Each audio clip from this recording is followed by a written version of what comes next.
I want to invest, but I want to avoid investing in companies that harm the environment, violate workers' rights, or put people at risk. Things like firearms and tobacco. What can I do? Well, we've got you covered. Listen to Queer Money episode 324 because the solution is investing in ESG funds or environmental, social, and governance funds, which we're talking about with our friend and financial advisor, Laura LaTourette. Let's do this.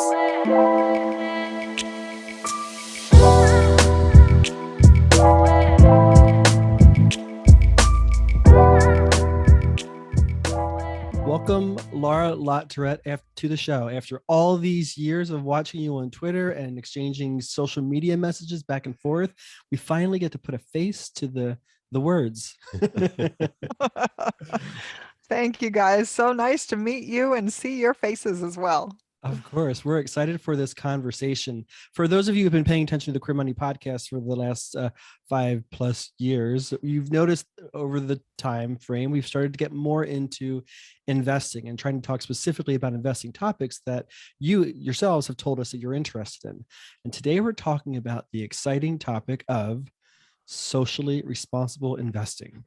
Because we all want to be investors, but we also don't want to be the jerk investor, right?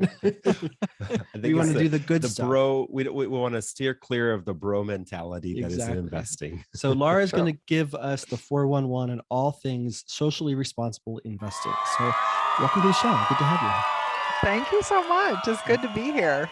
Of course. So why don't we create a baseline for everybody, please? What is socially responsible investing? What are ESGs? What does it even mean? Okay, good question. Well, social responsible investing came into play, several years ago. I know we started with looking at that type of screening on investments over 10 years ago. And social responsible investing back then was mostly done with faith-based organizations. They wanted to take out like the sin stocks, gambling and, things that people didn't want to invest in, weapons, things like that. And so the social responsible investing, though, started to really become more of a value-based investing in the last few years.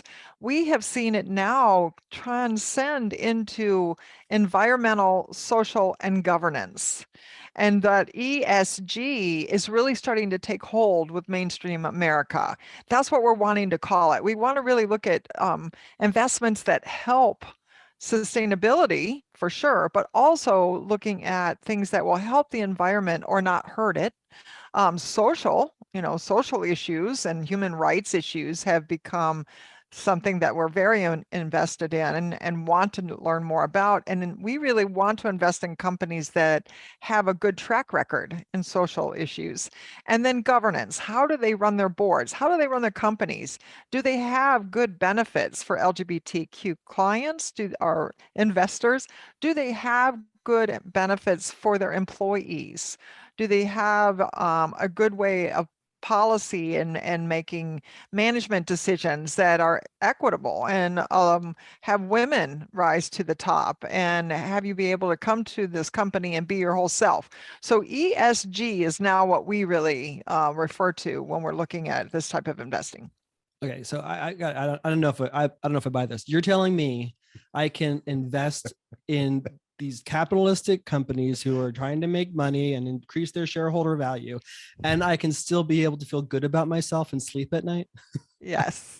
And that is now the focus. And it really has taken off the last couple of years. In 2016, when we had a presidential election, you saw a lot of people gather together and say, you know what, I'm going to find a way to also do things that I can control with my money. And so we saw a lot of insurgent into this type of area. A lot of these funds really started picking up speed, and investment companies started creating more and more.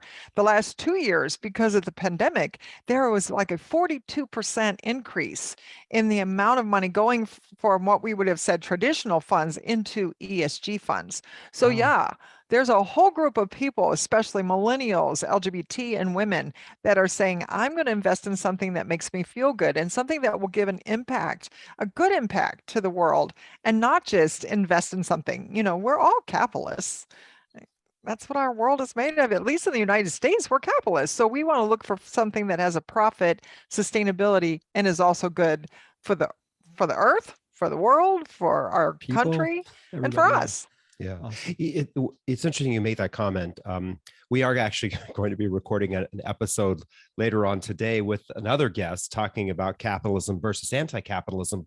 But you make a good point. We live in a capitalist, uh, well, a form of capitalism. We live in that form of capitalism. And if we really have to, we want to think about our future, we have to think about how do we put money aside for the future that will grow for the future and keep up with inflation. We know what's going on with inflation right now. It's going crazy. So we have to invest to be able to at least keep up with inflation. Salaries aren't keeping up.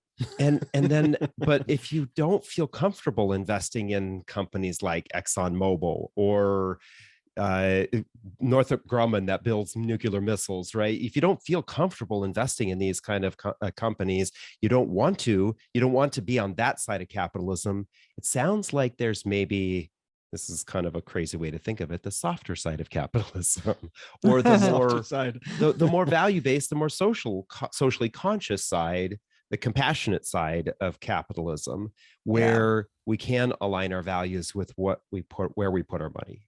Right, right. And I mean, even if you just looked at HRC's corporate equity index, they run an index and tell you how these companies in the United States stack up to their peers, and are they socially acceptable of the LGBTQ community.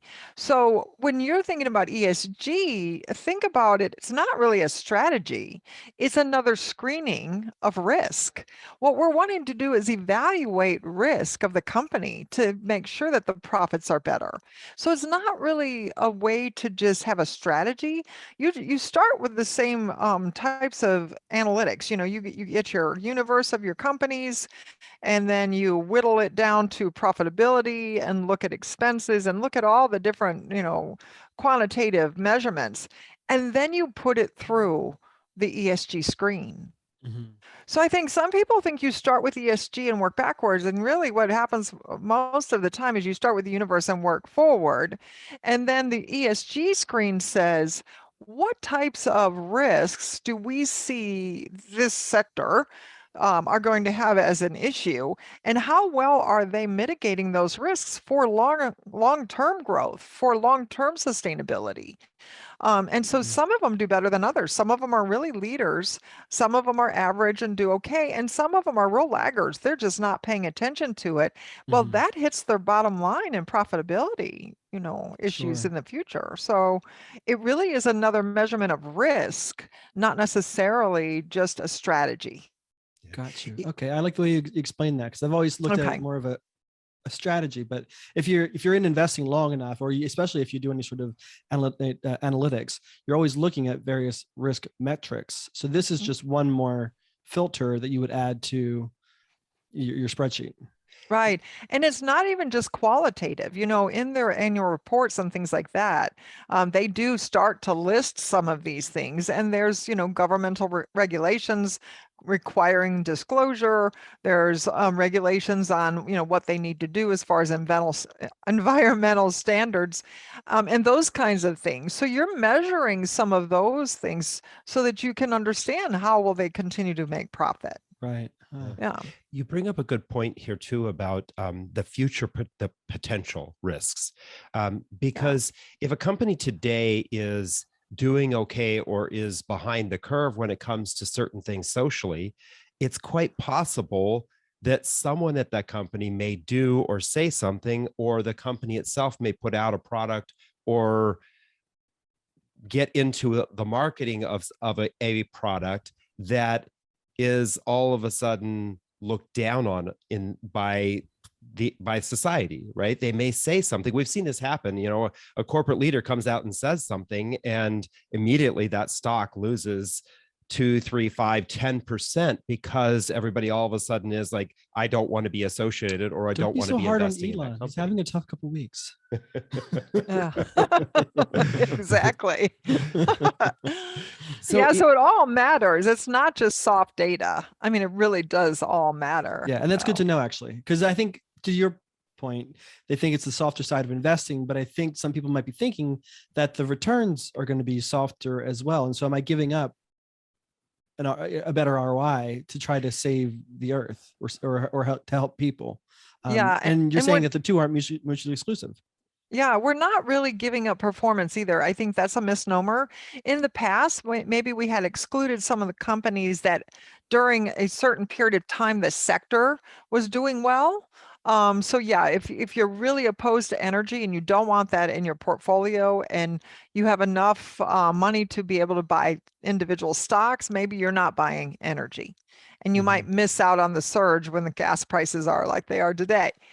But, truly in the long run of things, that's not really the case. When we look at just in the past couple of years, of course, since COVID, we really have looked a lot at how the internet has continued to shrink this world into understanding what's happening around the globe.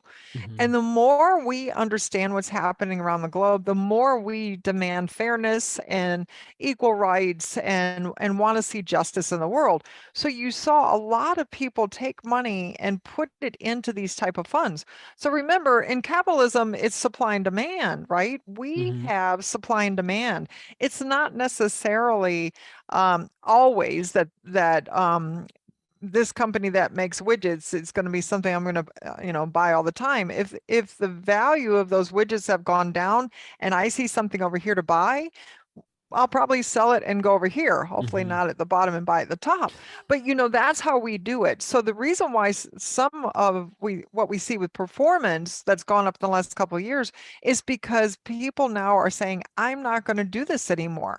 You see cryptocurrency coming to play, and we're still looking at how is that going to, affect the markets as they are today. So a lot of things are happening right now that did not happen 10 years ago. And the internet has a lot to do with that. Absolutely. So I just saw a big announcement this week about Tesla getting kicked out of an ESG. So what kind, I know you can't lay them all out, but what kinds of things or qualifications would somebody be kind of be expecting to hear as to what allows a company to be in or be out? Well, I think sometimes when we're looking at ESG, we forget we're really looking at risk. We're looking at, are these companies going to be sustainable? And in an overall, if we're just looking at an overall view of environmental, social, and governance, he has a way of being pretty snarky. He can make some comments that might not be as appropriate, as others. So, I think maybe because of that risk, he's been taken out of some of the ESG indexes, or the company Tesla has. And I really think that when we're looking at ESG as a type of screening, if we can reframe it to say, I want to have investments that are going to sustain and be profitable for long term, and what would be some of the risks that we would have in this area, you'll see some of the companies that continue to make either errors in judgment or aren't keeping up with the times or are constantly pushing some boundaries. Maybe they shouldn't be part of this group. And so possibly that's why he was removed. I didn't keep up specifically what the reasons are with that move. I didn't either, but you bring up that point, and this is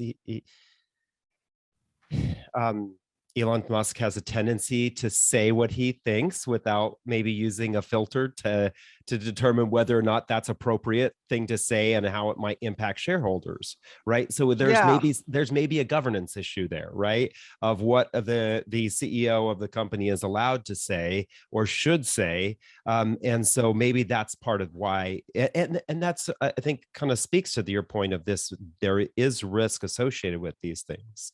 Yeah, and he has some really off-color cartoons and jokes about LGBT too on Twitter. I He was should like, run for president if this job is Tesla's not going to wear off him. no. We're going down a path that's no I don't longer know. I didn't mean to investing. go down a Tesla But then path. let's talk about the other thing that you guys had mentioned before, which was value based. So we also now are seeing a real focus on. I personally now want to customize my investments of things that I value or things I find as priority. Climate change is one of the number one things that people in ESG are interested in when we start looking at the charts and the different reasons why people are choosing it.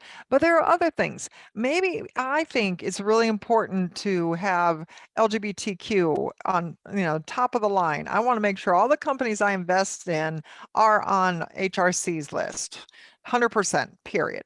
I can also say maybe I'm really interested in companies that have nothing to do with weapons, manufacturers, making bullets, retail sellers, everything you can think of that has to do with weapons, I don't want to be a part of. So there's now a way to even customize it a little further to say these are some areas that are valued to me that I think are really important. And I want to look at ESG and find a way to eliminate some of those so that I'm creating the kind of impact I want to in the world. That's another way that we're seeing ESG changing. So are you noticing then, now that these funds are becoming more available, and because of the social consciousness of, I think, society in general, especially after COVID, that more people are gravitating to these funds than ever before? Are you seeing an uptick in people who want to have all these different qualifiers in their portfolio? Yeah, definitely.